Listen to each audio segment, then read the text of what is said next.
আচ্ছা, ইসলামে হচ্ছে যে দাসী প্রথাটা এখনো কি আছে? মানে ব্যবহার করা যায় কিনা? আমি তো দেখতে মানে কখন থেকে বাতিল হয়ে গেল, এই বিষয়ে কি কিছু জানা যাবে? আল্লাহ আর আল্লাহর নবী যাহা হালাল করিয়াছেন তাহা কারো বাতিল করার এখতিয়ার কি আছে সত্যের প্রতীক ভাইয়া? না, এখতিয়ার তো নাই, মানে এখন তো বিশ্ব ওইটা দেখা যায় না তো। আর এই বিষয়ে কাউকে কিছু জিজ্ঞাসা করলে ওনারা উত্তর দিতে চায় না আর কি, এই জন্য একটু জিজ্ঞাসা করলাম। তো ইসলামে কোন জিনিস বৈধ, কোন জিনিস বৈধ না, ইসলামে কোনটা হালাল কোনটা হালাল না, এটা কি মানুষ ওই কাজটা করতেছে কি করতেছে না এটার উপরে নির্ভর করে, নাকি নির্ভর করে টেক্সট অনুযায়ী এটা হালাল নাকি হারাম? টেক্সট অনুযায়ী এটা হালাল বা হারাম, যেটা আল্লাহ এবং তার রাসূল যেভাবে বলেছেন ওইভাবে হবে আর কি। ভাই আপনি তো ভালোই জানেন। হ্যাঁ, তারপরে তারপরে এই দুইটা তথ্য দ্বারা আমরা কোন কনক্লুশনে পৌঁছাতে পারি? কনক্লুশন পৌঁছাতে পারছি যে দাসী প্রথাটা এখনো চলমান আছে, যদি ইসলাম অনুযায়ী ও চলে আর কি। মাই গড, সত্যি? ওকে, তারপরে? তা আমি বলতে চাচ্ছি যে এই যে দাসী প্রথাটা কি এখনো কি আছে নাকি, মানে ওরা কোথাও দেখি না তো, ওই জন্য আর কি। আচ্ছা, এখন এখন এটা পারফর্ম করা হয় কিনা? এখন প্র্যাকটিস করা হয় কিনা কোথাও, মানে অথবা আচ্ছা, প্র্যাকটিস না করলে তাহলে কি ইসলামের বিধানটাকে কি এটা ওয়েল, তো রহিত মানে হওয়ার কিছু নাই। বুক ফুলায় এটা পারফর্ম করার মতো অবস্থা নাই, বুক ফুলায় পারফর্ম করার মতো এখন সিচুয়েশন নাই আসলে। উম, সেটা হতে পারে। আচ্ছা, চলে চলে আমরা হয়, বাট বুক ফুলায় এটা ইয়ে করাটা, ফর এক্সাম্পল ধরেন সৌদিতে যে জি জি স্লেভ, মানে আমাদের এখান থেকে ইয়ে নিয়ে গেছিল, নারীদের নিয়ে গেছিল, স্লেভদের মতোই তো মানে ব্যবহার করছে, রাইট? দাসী হিসেবে। নারীদেরকে তো কর্মী হিসাবে নিয়ে গেছিল, তাই না? আমাদের জি জি জি বাংলাদেশের নারীগুলোকে ব্যবহার করছে তো দাসীর মতোই, করছে না? ব্যবহার দাসীর মতো ব্যবহার করছে না? মহিলাগুলা এসে মানে ওইটা, কান্নাকাটি করছে না? হ্যাঁ হ্যাঁ হ্যাঁ, এরকম অনেক ভিডিও দেখছিলাম। কান্নাকাটি করছে না? বলছেন আমরা বাঁচাও, আমাকে মারে, আমাকে এই করে সেই করে, তিন বাপে এই করে, পোলা এই করে, তিন পুরুষ মিলে এই করে, বলছে না এগুলো কথা? আমার পাসপোর্ট জি আটকা জি রাখছে, আমাকে যেতে দিবে না, বলছে তোর কিনে নিয়ে আসছি, তোর আবার ইয়ে কি, তুই আবার যাবি কিভাবে, তোর তো আমরা টাকা দিয়ে নিয়ে আসছি। নাই, আপনার বুক ফুলায় এই কাজ করতেছে না, বাট কিছু কিছু ক্ষেত্রে আপনি বলতে পারেন যে দাসীর মতো ব্যবহার করতেছে, মানুষের স্বাধীন অধিকার তারা হরণ করতেছে, তাদেরকে ওন করতেছে, একটা স্বাধীন মানুষকে তারা ওন করতেছে, তাদের মালিকানায় নিয়ে আসতেছে, জাস্ট লাইক একজন দাসী ক্ষেত্রে যেটা করে। আচ্ছা, মানে আপনি বলতে চাচ্ছেন যে ভিতরে ভিতরে কাজগুলো চলতেছে, হয়তো ওইভাবে বিশ্ব বৈরী থাকার কারণে হয়তো ওইভাবে প্রকাশ করতে পারতেছে না, সেটাই বলতেছেন তো? হ্যালো ভাই, শুনতে পাচ্ছেন?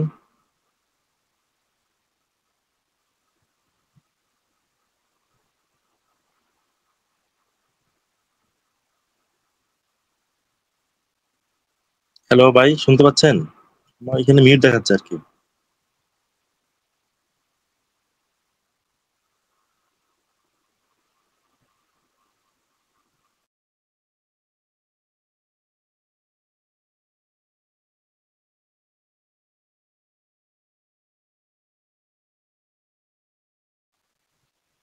হ্যালো।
হ্যালো। ভাই, শুনতে পাচ্ছেন কাইন্ডলি? হ্যাঁ, শুনতে পাচ্ছি। ফারাজ ভাই কি? আমার আমার বেবি একটু ডাকতেছিল, সরি ভাই। আচ্ছা আচ্ছা, কোনো সমস্যা নেই। ঠিক আছে, সত্যের প্রতীক ভাই বলেন।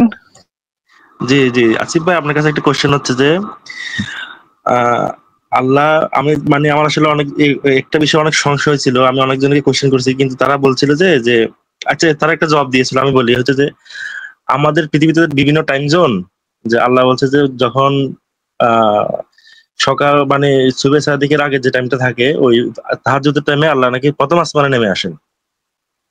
হ্যাঁ হ্যাঁ, আহ, প্রথম ইসলামে এখন বলা আছে তাহাজ্জুদের টাইমে না, রাতের একটা নির্দিষ্ট সময়, শেষ 3 ভাগের 1 ভাগ সময়ে আল্লাহ পাক মানে নিকটবর্তী আসমানে অবতরণ করেন, যেন বান্দার যে ইবাদত বন্দেগী সেটা যেন ভালো করে শুনতে পান, কারণ দূর থেকে তো ওনার কানে তো একটু সমস্যা আছে, উনি দূর থেকে এত ভালো শুনতে পান না।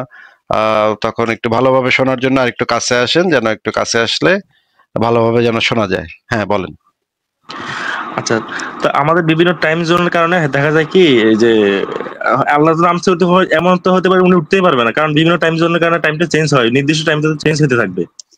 হ্যাঁ তো আমার এই প্রশ্নটা আমি কয়েকজনকে করেছিলাম, আমার কয়েকজন আলেমকে আমি প্রশ্নটা করছি, ওনারা বললো যে এই প্রশ্নগুলো শয়তানে করা, এগুলা করা যাবে না।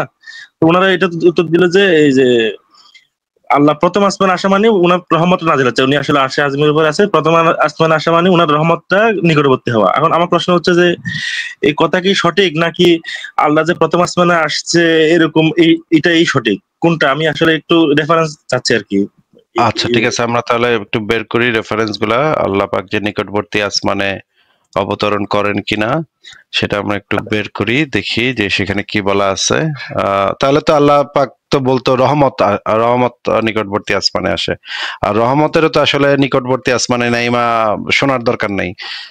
রহমতটা তো আর মানে এবাদত শুনতে পারে না। আমরা দেখি বুখারী শরীফ ইসলামিক ফাউন্ডেশন হাদিস নাম্বার 1079। আহ আপনি একটু পড়েন তো ভাই, এই হাদিসে কি বলা আছে। এই কি হলুদ রং দিয়ে ব্লার করে ওইটা পারবো? লাল কালিটা পড়েন শুধু। রাসূল সাল্লাল্লাহু আলাইহি সাল্লাম বলেন, মহামহিম আল্লাহ তাআলা প্রতি রাতে শেষ তৃতীয়াংশ অবশিষ্ট থাকাকালে নিকটবর্তী আসমানে অবতরণ করে ঘোষণা করতে থাকেন, কে আছো এমন যে আমাকে ডাকবে, আমি তার ডাকে সাড়া দিব। কে আচ্ছা, যদি এমন? এটা আল্লাহর রহমত হয়ে থাকে তাহলে তো এই রহমতটা তো আর ঘোষণা দিতে পারে না, তাই না?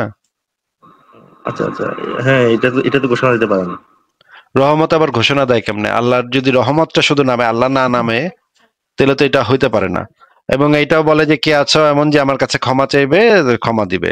আচ্ছা, আরেকটা হাদিস দেখি, আল্লুলু ওয়াল মারজান 434 নম্বর হাদিস। এটা একটু পড়েন তো ভাই, কি লেখা।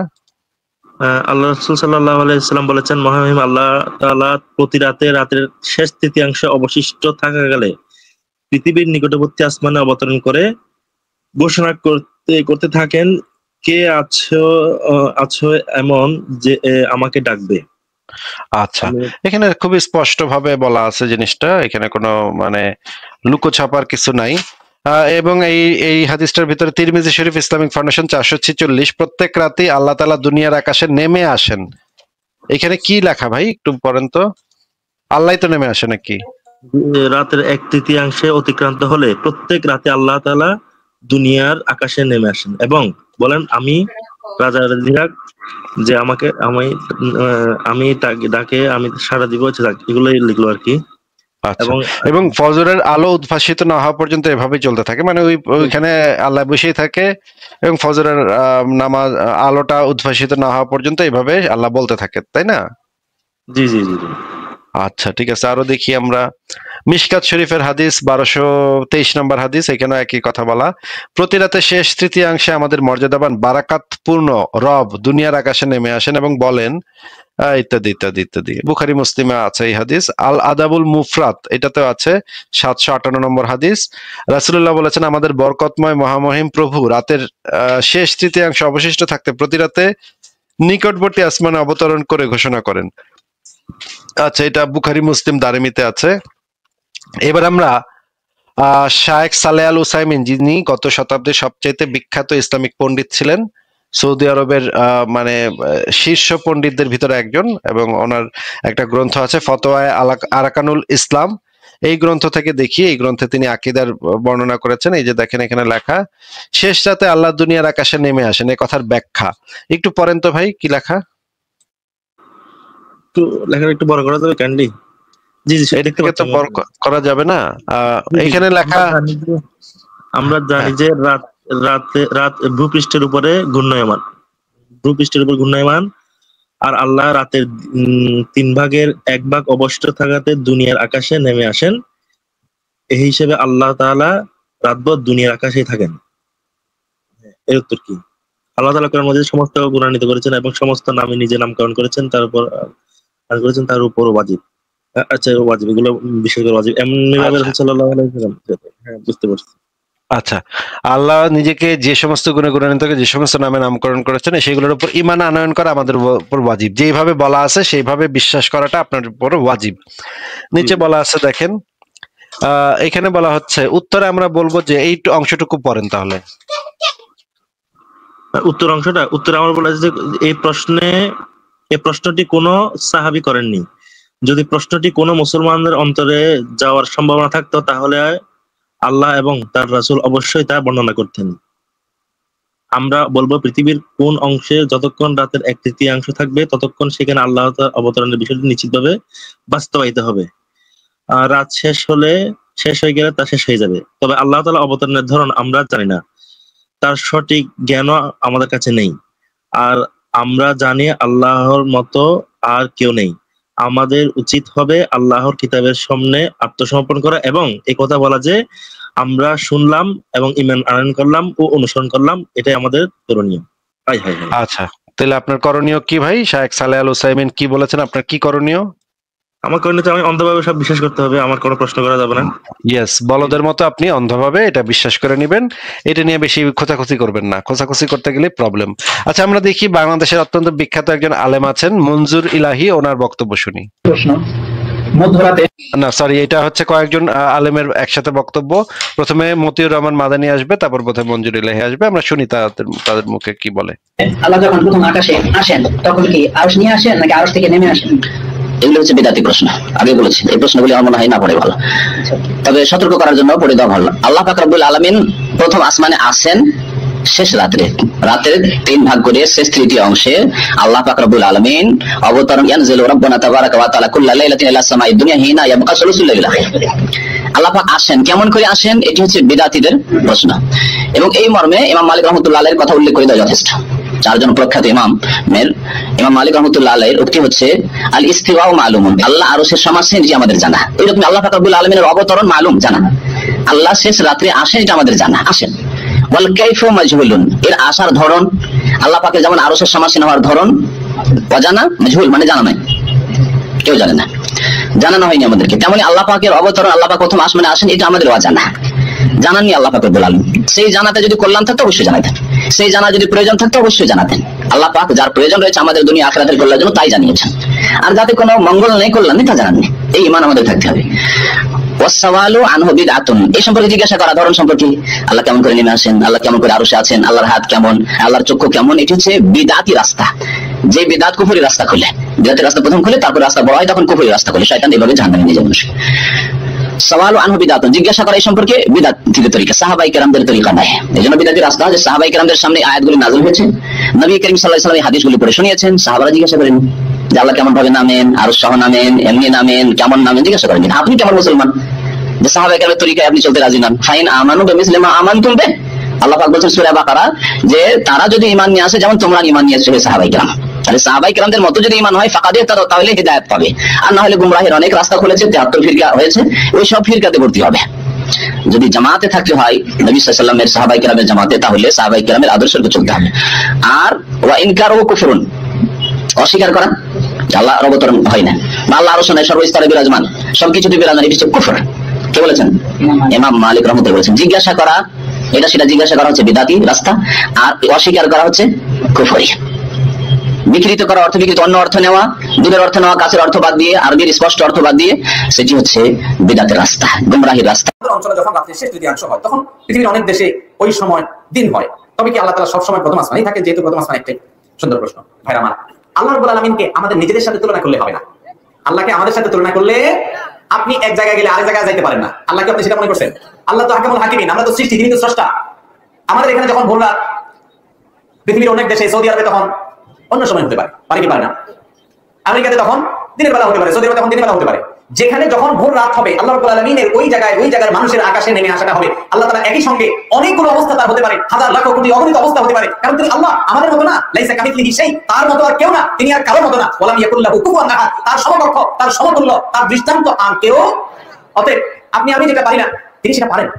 একই সঙ্গে কোথাও তিনি দেখেন কোথাও একজনকে অনুগ্রহ করছেন, আরেকজনকে মৃত্যু দিচ্ছেন, আরেকজনকে জীবন দিচ্ছেন, একজনকে ধনী করছেন, আরেকজনকে গরিব করছেন, একজন বিপদ উদ্ধার করছেন, আরেকজনকে বিপদে ফেলে পরীক্ষা করছেন, এক জায়গায় আযাব দিচ্ছেন, আরেক জায়গায় রহমত দিচ্ছেন, একই সঙ্গে কোথাও বৃষ্টির অর্ডার দিচ্ছেন, হাজার লাখ কোটি কোটি অগণিত কাজ এট এ টাইম তিনি করতে পারেন, তার সাথে আমাদের কোনো তুলনা।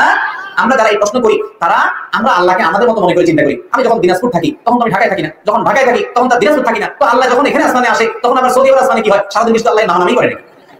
এটা হলো আল্লাহ সম্পর্কে অজ্ঞানতার কারণে। আল্লাহ তাআলার সাথে কারোর কোনো তুলনা। আরে ভাই আল্লাহ তো অনেক পরে, আল্লাহর অনেক সৃষ্টি আছে যে সৃষ্টির ব্যাপারে আমরা কল্পনা করতে পারি না যে কত রকমের তার ভিতরে বৈচিত্র্য এট এ টাইম থাকতে পারে আল্লাহ সৃষ্টির মধ্যে। সেখানে আল্লাহ রাব্বুল আলামিন আহকামুল হাকিমিন, তিনি কদির, সবকিছুতে সক্ষম, তার ব্যাপারটাকে আমাদের নিজেদের সাথে তুলনা করলে বোকামি। ইকরামুল হক ইমন বলেছেন, আমার প্রশ্নটা, আল্লাহ যদি প্রত্যেক রাতে শেষ আসমানে আসে, যেহেতু পৃথিবী গোল, তাহলে কি আল্লাহ সবসময় পৃথিবীতে থাকেন? কারণ পৃথিবীতে যে কোনো জায়গায় রাত থাকে 24 ঘন্টার মধ্যে। আল্লাহ তো পৃথিবীতে আসেন এটা বলেননি, আল্লাহ বলেছেন তিনি শেষ আসমানে নেমে আসেন। তো শেষ আসমানে কতগুলো সৌরজগৎ আছে জানেন? এখানে যে ব্ল্যাক হোল আছে, এখানে যে নিহারিকা আছে, এখানে যে আরো কত কিছু আছে। অতএব যেই জায়গাটা আল্লাহ ব্যাখ্যা করেননি সেটা আপনি আমি কেন ব্যাখ্যার অপচেষ্টা করছি, কেন অসাধ্য সাধন করার চেষ্টা করছি? এটা একটা গায়েবী বিষয়। এখানে ততটুকু ইনফরমেশন আমাদেরকে জানতে হবে যেটা আল্লাহ এবং রাসূল সাল্লাল্লাহু আলাইহি ওয়াসাল্লাম জানিয়েছেন, এবং জানার পরে সেটা আমরা বুঝি। আল্লাহ নেমে আসেন, এটা খুবই বোধগম্য ভাষা এবং এটা খুবই স্পষ্ট বক্তব্য। অতএব আল্লাহ নেমে আসেন, এটাই আমাদেরকে বিশ্বাস করতে হবে। নেমে আসার পরে তিনি কি এখন মাঝখানে থাকেন, নাকি আকাশের সাইডে থাকেন, নাকি দুনিয়ার সাইডে এই গ্লোবের মধ্যে চলে আসেন? এত ব্যাখ্যা করছেন কেন ভাই? এই প্রশ্নগুলো করার কোনো অনুমতি নেই, এবং এগুলো কি আমাদের সালাফে সালেহীন বেদাতি প্রশ্ন করেছেন। কারণ আল্লাহ গায়েব সম্পর্কে যতটুকু জানিয়েছেন তার অতিরিক্ত জানতে চাওয়া বা সেখানে নিজেদের চিন্তা, গবেষণা, ইজতিহাদ সেখানে ইনভেস্ট করা, এটা শরীয়তে জায়েজ নেই। আচ্ছা, আপনি শুনলেন, এবং আহমদুল্লাহ যে বক্তব্যটা দিল সেখানে খুবই ইন্টারেস্টিং একটা কথা বলছে যে আল্লাহ একই সাথে নাকি আরশেও থাকতে পারে, আবার মানে নিকটবর্তী আসমানেও থাকতে পারে। তা যদি আরশেও আছে আল্লাহ এবং নিকটবর্তী আসমানে দুই জায়গাতে আল্লাহ আছে, তাহলে তো দুইটা আল্লাহ হইলো। তাহলে আল্লাহ কি দুইটা হয়ে যেতে পারে, মানে নিজের আবার মানে যমজ ভাই তৈরি করতে পারে? জাস্ট বিকজ আল্লাহ এক ও অদ্বিতীয় তাই বলে কি আল্লাহ দুইটা হইতে পারবে না আসিফ ভাই? ওয়াও, যদি আল্লাহ দুইটা হয়ে যায় এটা তো বিরাট প্রবলেম দেখা দিবে ফারাজ ভাই। কেন প্রবলেম ভাই? এটা কি কোনো লজিক্যাল প্রবলেম আছে? এটা কোনো লজিক্যাল কন্ট্রাডিকশন আছে? জাস্ট বিকজ আল্লাহ এক ও অদ্বিতীয়, আল্লাহ দুইটা হইতে পারবে না, একই সাথে দুই জায়গায় একই সময় বিদ্যমান থাকতে পারবে না।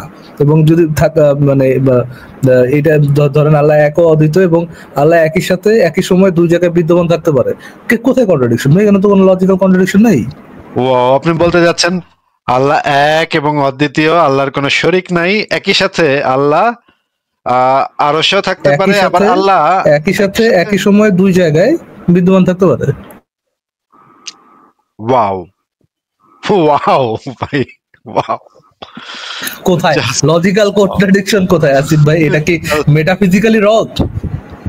জাস্ট ওয়াও, মেটাফিজিক্যাল ওয়ার্ল্ডে কি কোনো রুল চলে না, মানে যা ইচ্ছা তাই? ফারাজ ভাই অফ কোর্স যা ইচ্ছা তাই হইতেই পারে আসিফ ভাই। আল্লাহ কি সর্বশক্তিমান না? সর্বশক্তিমান মানে কি যা ইচ্ছা তাই না আসিফ ভাই? আচ্ছা, সত্যের প্রতীক ভাই আপনি কি বুঝলেন বলেন, এবার আমরা শুনি আপনার মতামত। আমি যেটা বুঝতে পারছি হচ্ছে যে ওই সময় যে সময়টা ছিল তখন তো ওই সমস্ত বিষয়গুলা বিশ্বাস করা খুব সহজ, কারণ মানুষ তখন টাইম জোন সম্পর্কে অতটুকু ধারণা ছিল না, তখন মানুষ সহজেই জিনিসটা বিশ্বাস করতে সত্যের প্রতীক ভাই, আরব দেশের যে আমাদের যে চেলাচামুন্ডা গুলা ছিল সেগুলো তো অশিক্ষিত মূর্খ গোয়ার ছিল, মানে একেবারে, এবং তাদের জাতিগোষ্ঠীরই তো উম্মি বলা হয়েছে কোরআনে, তাই না? তারা তো অশিক্ষিত ছিল, রীতিমতো একেবারে অশিক্ষিত ছিল। এখন এই জাতিগোষ্ঠীর সাহাবীদের মধ্যে থেকে এই ধরনের ক্রিটিক্যাল কোশ্চেন আপনি আশা করেন কেমনে? এই প্রশ্নটা তখন তো করাটা আমিও তো করতাম না, কারণ আমি তখন টাইম জোন সম্পর্কে জানি না। আমি তো মনে করতাম আল্লাহ নিচে নেমে আসলে ইটস ওকে, ঠিক আছে, এটা হবে। প্রশ্ন করার তখন প্রশ্নই আসে না, কারণ তখন তো মানুষের জ্ঞানটা অতটুকু প্রসারিত হয় না। তখন এখনকার একটা স্কুলের ছাত্র যা জানে হয়তো তখনকার একটা বিজ্ঞানী অতটুকু জানে না, তখন তো ওইরকম হতে পারে, কারণ তখন তো জ্ঞানের প্রসারণটা অনেক ছোট ছিল, সাহিত্যের যুগ ছিল। এখন আমি মানে যতটুকু বুঝলাম আর কি, ওনারা আসলে প্রশ্নটাকে খুব একটা এলাও করতেছেন আর কি, মানে প্রশ্ন কেউ একটা প্রশ্ন করুক, এটা ওনারা চাচ্ছে না। এটা নিয়ে বলেই তো দিল, এটা নিয়ে প্রশ্ন উঠলেই মানুষের ভিতরে গুমরাহি এবং কুফরি। মানে আমি আরো একটা হাদিসে দেখছিলাম যে মানে সূর্য নাকি মানে ইয়াতে মানে রাতের বেলা আল্লাহর আসমানের আরশের নিচে গিয়ে ইবাদত বন্দেগী করে নাকি? হ্যাঁ, এইটা শুনলে তো আমি আসলে আগে প্রশ্নগুলো করতাম না, কিন্তু আমি আসলে আমার লাইভ গুলো দেখার পরে মানে আমার প্রশ্নগুলো আবার আপনার একটা হিটার দরকার হয়, আল্লাহর পাছার তলে আরশের তলে একটা সান গেলে আপনাকে জ্বলে কেন ভাই? এই কোন মানবতা আছে ভাই? আপনার না হয় সূর্যের একটু পাঁচার নিচে নিয়ে বসে আছে, এটা নিয়ে নাস্তিকরা এত কথা বলে কেন? এটা তো উচিত না। রাতের বেলা চাইতেই পারে, ঠান্ডা পরে তো এখানে রাতের বেলা আল্লাহ চাইতেই পারে আরশের নিচে। ধরেন যদি আল্লাহর আরশের তলে সূর্য না যায়, হ্যাঁ, আল্লাহ যদি আবার ওয়েট হয়ে যায়, আবার যদি নতুন একটা ইউনিভার্সিটি হয়ে যায়, তখন তাহলে কি আরেকটা মোহাম্মদ নিয়ে ঝামেলা ভাই? আপনি কি চান আল্লাহর আরেকটা মোহাম্মদ নিয়ে ঝামেলায় তো পড়ুক? আল্লাহর পানি বাইরে যাবে। আচ্ছা, আরেকটা এটার অরিজিন না জানলে আমি কেমনে কমবো ভাই এটা আল্লাহর পানি না কিসের পানি? হতে পারে ভাই, এটা তো ভাই লজিক্যাল কন্ট্রাডিকশন না আসিফ ভাই, রাইট? তার মানে তো মেটাফিজিক্যালি রং বলতে পারবেন না, তার মানে তো সত্য।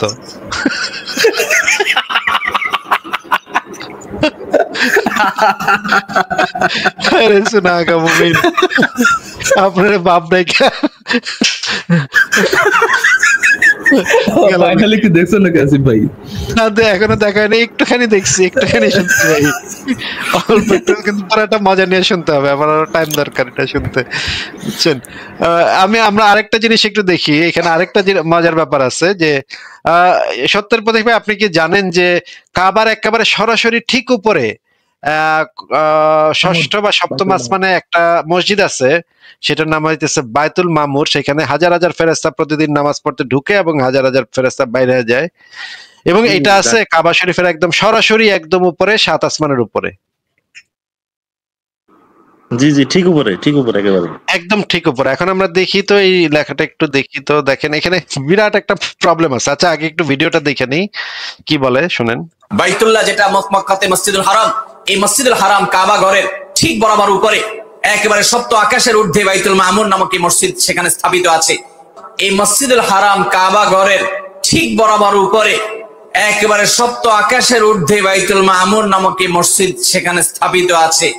এই মসজিদে প্রতিবারে 70,000 ফেরেশতা প্রবেশ করেন আল্লাহর ইবাদতের জন্য।